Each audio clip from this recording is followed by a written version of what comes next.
Ça fait un moment qu'avec mes copines, on se dit qu'on aimerait parler de notre première fois. Alors on a décidé de faire chacune une petite vidéo. La première fois, c'est toujours un peu sacré. On croit qu'on va la retrouver ailleurs, mais non.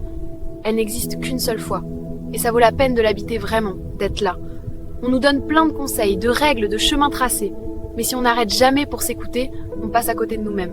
Je me suis longtemps demandé pourquoi on sacralise autant la première fois.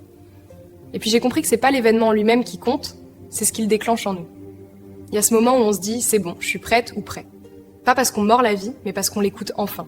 La première fois, c'est un peu comme un battement de cœur qu'on entend soudainement plus fort. On sait pas encore ce qui va déclencher, mais on sent que quelque chose s'ouvre. Je crois qu'on devrait s'écouter davantage. Si on tend l'oreille, on sait très bien quand c'est le moment. On me demande souvent si la première fois est importante. Pour moi, oui. Pas parce qu'elle doit être parfaite, mais parce qu'elle nous apprend à nous écouter. Elle ressemble un peu à un feu qu'on allume pour la première fois, on sent la chaleur, on comprend ce qu'on veut pas. On accorde beaucoup d'importance à la première fois. La première rencontre, le premier baiser, le premier pas hors du confort. C'est normal. C'est une porte qui ne s'ouvre qu'une seule fois. Mais cette porte, personne ne peut la franchir à notre place. Il faut tendre l'oreille à ce qui se passe à l'intérieur.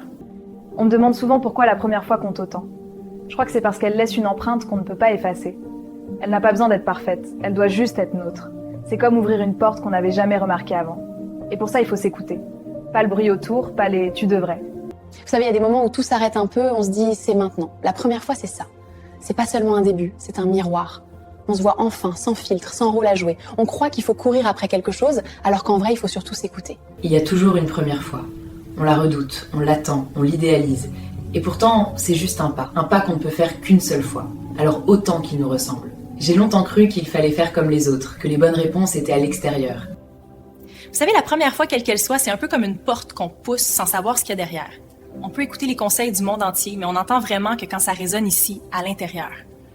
Moi, je crois qu'on se doit ce courage-là, parce qu'au fond, on n'a pas plusieurs vies de réserve. On n'en a qu'une et elle file.